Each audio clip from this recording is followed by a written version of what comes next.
स्वामी इति नामिने। नमस्ते सारस्वते देवे गौरवाणी प्रचारिणे निर्विशेष शून्यवादी पाश्चात्य देशधारिणे। जय श्री कृष्ण चैतन्य प्रभु नित्यानंद श्री अद्वैता गदाधर श्रीवासादि गौरभक्तवृंदा। हरे कृष्णा कृष्ण कृष्ण हरे हरे, हरे राम राम राम हरे हरे। निगमकल्पतरोर्गलितं फलं शुकमुखात् अमृतद्रवसंयुतं पिबत भागवतं रसमालयं मुहुरहो रसिका भुवि भावुकाः। नारायणं नमस्कृत्यं नरं चैव नरोत्तमं देवीं सरस्वतीं व्यासं ततो जयं मुदीरयेत्। नष्टप्रायेषु भद्रेषु नित्यं भागवत सेवया भगवती उत्तमश्लोके भक्तिर्भवति नैष्टिकीम्। कृष्णाय वासुदेवाय देवकी नंदनाय च नंदगोपकुमाराय गोविंदाय नमो नमः।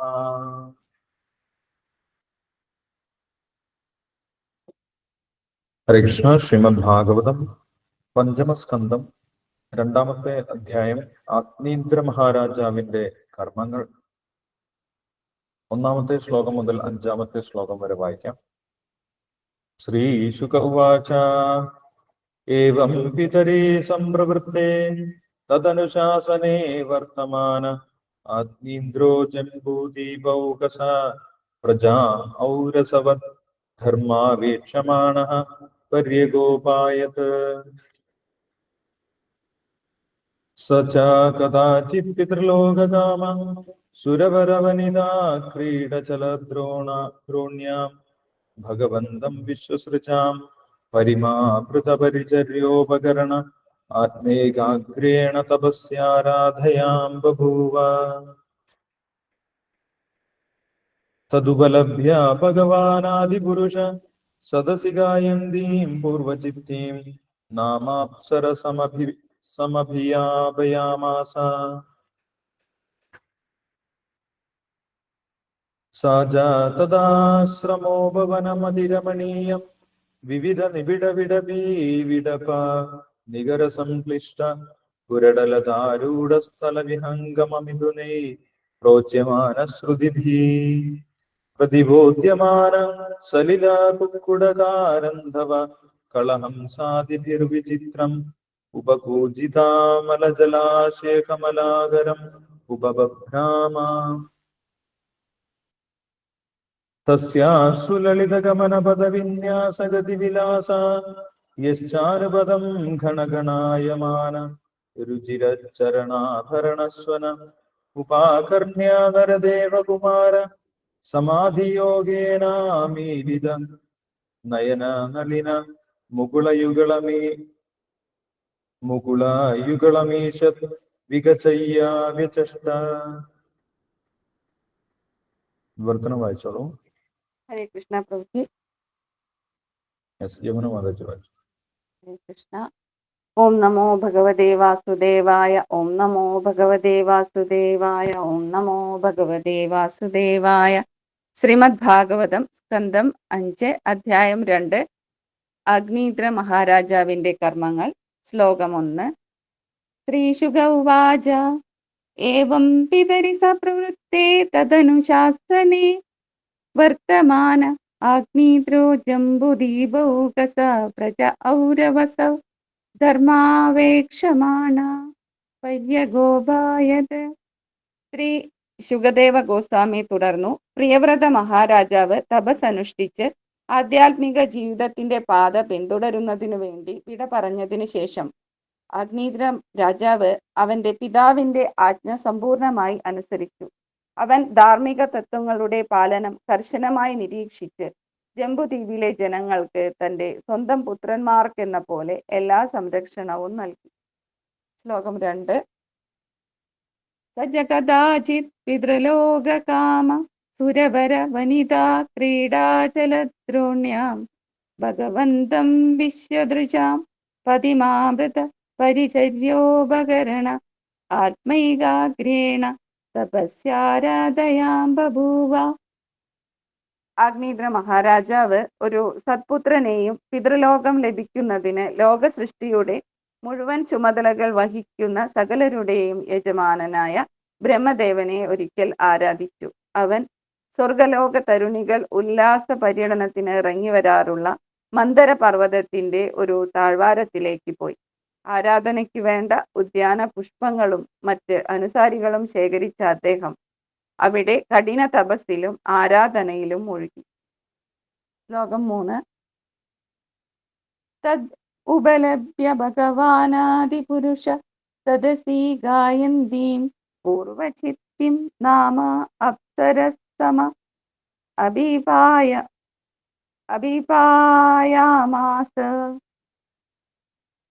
അഗ്നീന്ദ്ര മഹാരാജാവിന്റെ അഭിലാഷം മനസ്സിലാക്കിയ ലോകത്തിൽ സൃഷ്ടിക്കപ്പെട്ടവരിൽ ഏറ്റവും ശക്തനായ ബ്രഹ്മദേവൻ ദേവലോകത്തെ ഏറ്റവും ശ്രേഷ്ഠയായ നർത്തകി പൂർവചിത്തിയെ തിരഞ്ഞെടുത്ത് രാജാവിന്റെ സമീപത്തേക്കായി.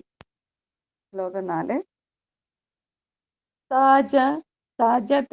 ആശ്രമോ ഭവന അതിരമണീയം വിവിധ നിബിഡ വിടഭി വിടഭ നികര സംശിഷ്ട പുരടലധാരൂഢ ഫലവിഹംഗമ മിഥുനൈ പ്രോജ്യമാന ശ്രുതിഭി പ്രതിബോധ്യമാന സലില കുക്കുടകാരണ്ഡവ കളഹംസാദിഭിർവിചിത്ര ഉപകുചിത അമല ജലാശ്രയ ഉപഭ്രാമ. വിവർത്തനം.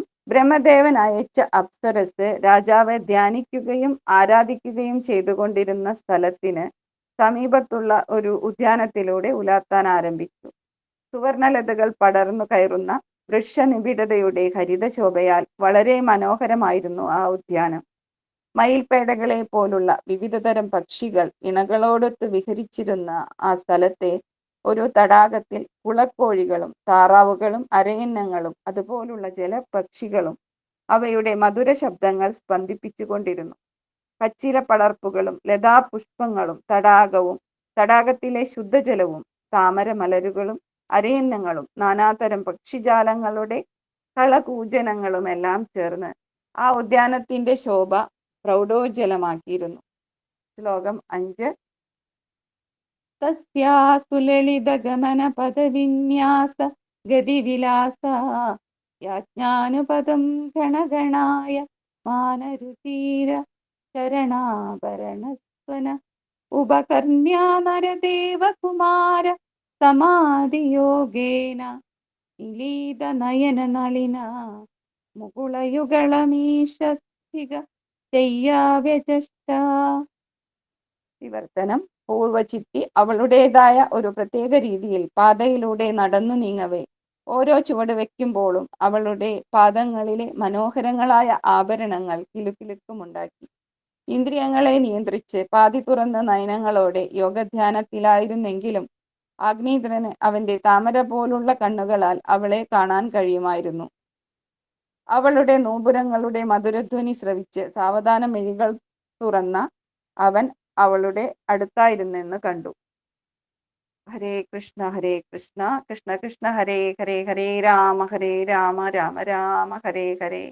ഹരേ കൃഷ്ണ പ്രഭുജി.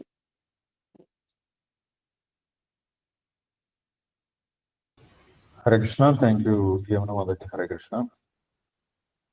ഇപ്പോൾ കഴിഞ്ഞ അധ്യായത്തിൽ മനുപുത്രനായിട്ടുള്ള പ്രിയവ്രത മഹാരാജാവിനെ കുറിച്ചാണ് പറഞ്ഞിരുന്നത്. പ്രിയവ്രത മഹാരാജാവിന് 14 മക്കളെ കുറിച്ച്, പ്രിയവ്രത മഹാരാജാവിന്റെ 14 മക്കളെ കുറിച്ചും കഴിഞ്ഞ അധ്യായത്തിൽ നമ്മൾ വായിച്ചിട്ടുണ്ടായിരുന്നു. ഈ അധ്യായത്തിൽ അദ്ദേഹത്തിന്റെ പുത്രനായിട്ടുള്ള ആഗ്നീന്ദ്രനെ കുറിച്ചാണ് വിശദീകരിക്കുന്നത്. പ്രിയവ്രത മഹാരാജാവിന്റെ 14 പുത്രന്മാർ കവി, മഹാവീരൻ, സവനൻ, ആഗ്നീന്ദ്രൻ ഇത്മജിഹ്വൻ യജ്ഞബാഹു ഹിരണ്യരേതസ് കൃതപൃഷ്ടൻ മേധാതിഥി വീതിഹോത്രൻ. ഇങ്ങനെ 10 പുത്രന്മാർ. മറ്റൊരു പത്നിയിൽ ഉത്തമൻ, താമസൻ, ദൈവതൻ എന്ന് പറഞ്ഞിട്ട് 3 പുത്രന്മാർ. ഉത്തമനും താമസനും ദൈവതനും പിന്നീട് മനുക്കളായി മാറിയിരുന്നു എന്ന് പറഞ്ഞിട്ടുണ്ടായിരുന്നു. അതേപോലെ കവി, മഹാവീരൻ, സവനൻ അവര് പരമഹംസന്മാരായി തീർന്നു. അവര് രാജ്യഭരണത്തിനൊന്നും നിന്നില്ല, പരമഹംസന്മാരായി പോയി എന്ന് പറഞ്ഞിട്ടുണ്ടായി. ബാക്കിയുള്ള 7 പുത്രന്മാർ, 14-ാമത്തേത് ഊർജസ്വതി എന്ന് പറഞ്ഞിട്ടുള്ള പുത്രിയാണ്. ഊർജസ്വതി ശുക്രാചാര്യനെ വിവാഹം ചെയ്തു. അവരിൽ ദേവയാനി എന്ന് പറഞ്ഞിട്ടുള്ള ഒരു പുത്രി ഉണ്ടായി. ബാക്കിയുള്ളത് 7 പുത്രന്മാരാണ്.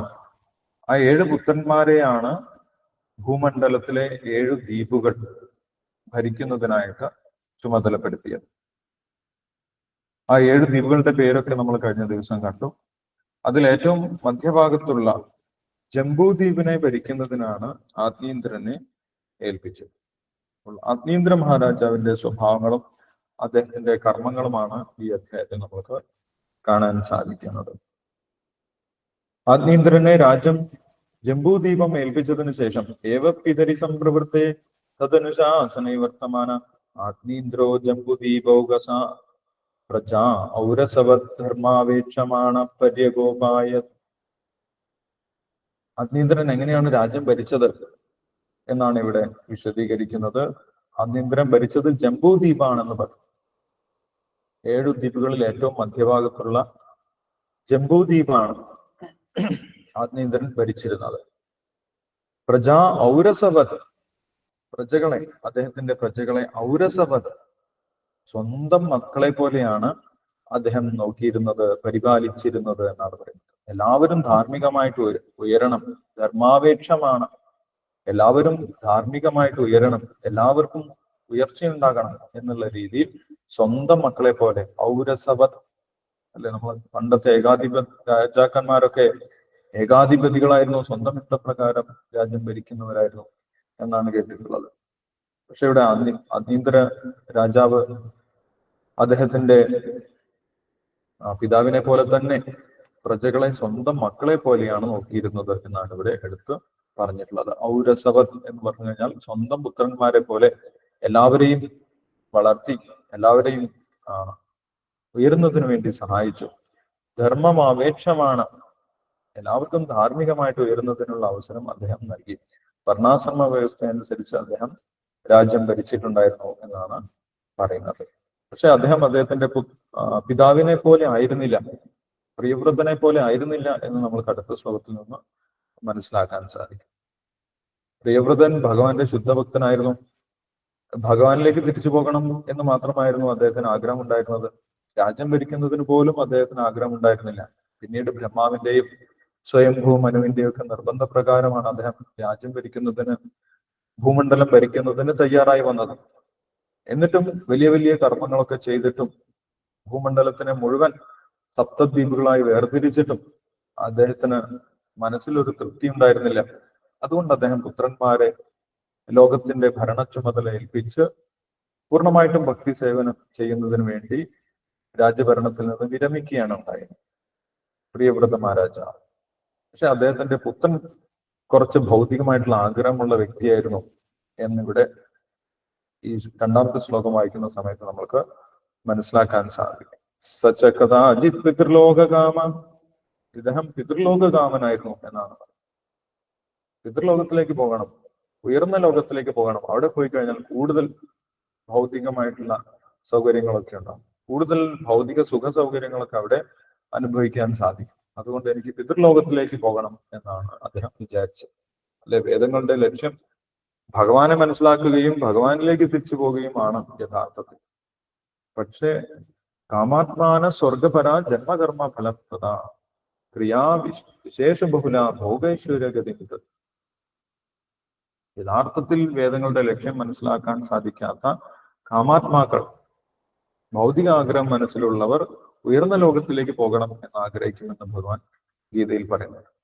അതേപോലെ തന്നെ ഇവിടെ ആത്മീന്ദ്രനും ഉയർന്ന ലോകത്തിലേക്ക്, പിതൃലോകത്തിലേക്ക് പോകണം എന്നാണ് ആഗ്രഹിച്ചിരുന്നത്. സജ കഥാചിത് പിതൃലോകകാമ, അദ്ദേഹം പിതൃലോകകാമനായിരുന്നു, പിതൃലോകത്തിലേക്ക് പോകണം എന്ന് ആഗ്രഹിച്ച വ്യക്തിയായിരുന്നു. അതുകൊണ്ട് അദ്ദേഹം എന്തു ചെയ്തു? ആ പിതൃലോകത്തിന് വേണ്ടി, പിതൃലോകത്തിലേക്ക് പോകുന്നതിന് വേണ്ടിയുള്ള തപസ്സുകളൊക്കെ ചെയ്യാൻ അദ്ദേഹം മന്ദരാചലത്തിലേക്ക് പോയി എന്നാണ് പറയുന്നത്. ആ മന്ദരാചലത്തിന്റെ പ്രത്യേകത ഇവിടെ രണ്ടാമത്തെ ശ്ലോകത്തിൽ പറയുന്നുണ്ട്. സുരവര വനിതാ ക്രീഡാ ജലദ്രോണ്യം. ആ മന്ദരാചലം എവിടെയാണ് ഇരിക്കുന്നത്? ജംബൂദ്വീപത്തിന്റെ മധ്യത്തിലാണ് ഈ മന്ദരാചലം ഇരിക്കുന്നത്. ജംബൂദ്വീപത്തിന്റെ ഏറ്റവും മധ്യത്തിലായിട്ട് വലിയൊരു പർവ്വതമുണ്ട്. 1,00,000 യോജന വലുപ്പമുള്ള ഒരു വലിയ പർവ്വതം. ആ ജംബൂദ്വീപത്തിന്റെ വലുപ്പം തന്നെ 1,00,000 യോജനയാണ്. മന്ദരാചലത്തിന്റെ ഉയരവും 1,00,000 യോജനയാണ്.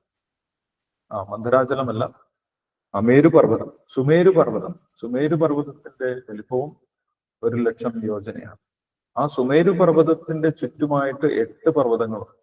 അതിലൊരു പർവ്വതമാണ് ഈ മന്ദരാചലം എന്ന് പറഞ്ഞിട്ടുള്ള മന്ദരാ പർവ്വതം. ഈ മന്ദര പർവ്വതത്തിനെയാണ് പിന്നീട് പാലാഴി മദനത്തിൽ ഉപയോഗിക്കുന്നത്. അത് നമ്മൾ 8ാമത്തെ സ്കന്ധത്തിൽ കാണുന്നത്.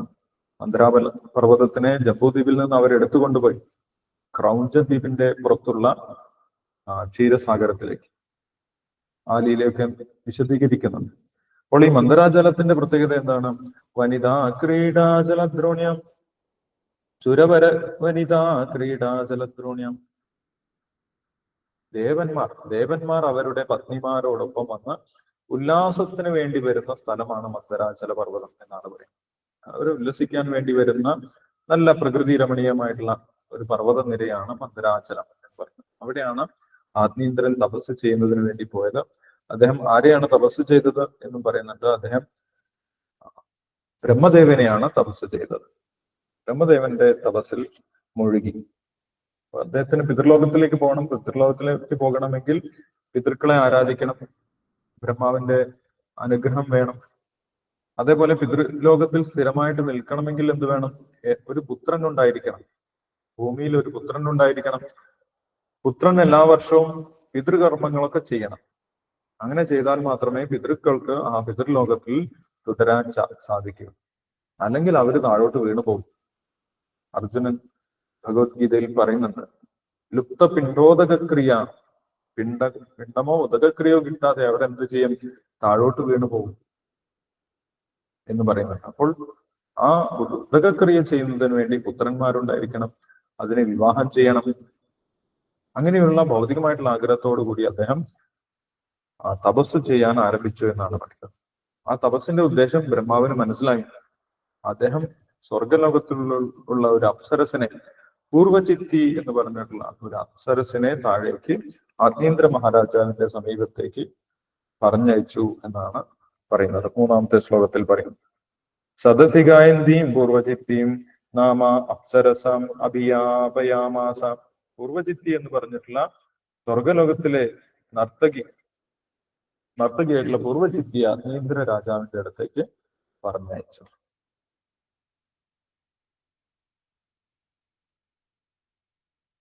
ആ മന്ദരാപർവ്വതത്തിന്റെ മനോഹാരിതയൊക്കെ 4ാമത്തെ ശ്ലോകത്തിൽ വിശദീകരിക്കുന്നുണ്ട്. അവിടെ ധാരാളം തടാകങ്ങളും മനോഹരമായിട്ടുള്ള പുഷ്പങ്ങളും കളകൂജനം, പക്ഷികളുടെ കളകൂജനങ്ങളെല്ലാം ഉണ്ടായിരുന്നു എന്ന് പറയുന്നു. അങ്ങനെയുള്ള ആ ഒരു ഉദ്യാനത്തിൽ, ആ മന്ദരാചല പർവ്വതത്തിന്റെ മുകളിലുള്ള ഉദ്യാനത്തിലാണ് ഈ പൂർവചിത്തി എത്തിച്ചേർന്നത്. പൂർവചിത്തി ആത്മീന്ദ്ര മഹാരാജാവിന്റെ മുന്നിലൂടെ അങ്ങോട്ടും ഇങ്ങോട്ടും നടക്കാൻ തുടങ്ങി എന്നാണ് പറയുന്നത്.